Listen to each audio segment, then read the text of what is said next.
আজকে দেখছেন আমি ব্লগটা করছি একটা রেস্টুরেন্টের সামনে। হ্যাঁ, যারা বাইরের দেশে পড়তে আসতে চান তাদের আসলে কিছু জিনিস জানা খুব দরকার। সেগুলোর মধ্যে হচ্ছে আপনাকে অবশ্যই কোনো একটা স্কিল শিখে আসাটা জরুরি, কারণ আসার পরে পার্ট টাইম জবগুলোতে আপনার ঢোকা লাগে। সো রেস্টুরেন্ট রিলেটেড জবগুলোই আশা করি বেশি পাবেন আপনারা।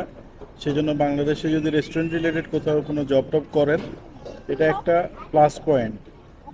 দেন ফুড পান্ডা আছে, যাতে ফুড পান্ডা ডেলিভারি ম্যান হিসেবে কাজ করেন। ফুডি আছে, ফুডিতে কাজ করেন।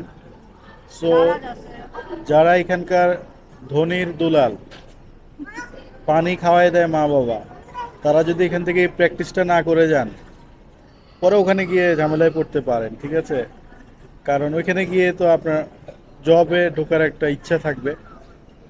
আর যারা মধ্যবিত্ত তাদের তো অবশ্যই জব করা লাগবে, কোনো অল্টারনেটিভ কোনো ওয়েই নেই। সো সেই ক্ষেত্রে দেশের থেকে একটা কি স্কিল ডেভেলপ করে যাওয়া দরকার আছে। পাবলিক ডিলিং বলেন, সাপ্লাইং বলেন, এগুলোতে কাজ করেন তাহলে ভালো হবে। ঠিক আছে। সো খুব শর্ট একটা ভিডিও করতেছি আজকে, বেশি সময় নেই।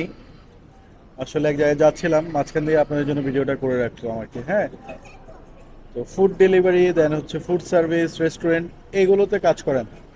এগুলোতে কাজ করলে আশা করি এই স্কিলটা আপনাদের কাজে লাগবে।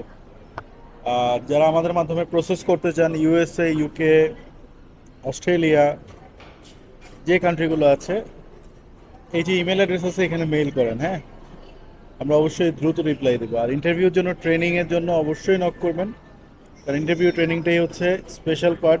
ইউএস বলেন, সুইডেন বলেন, সবগুলো কান্ট্রির জন্য। হ্যাঁ, সো আশা করছি এই ভিডিও আপনাদের কাজে আসবে।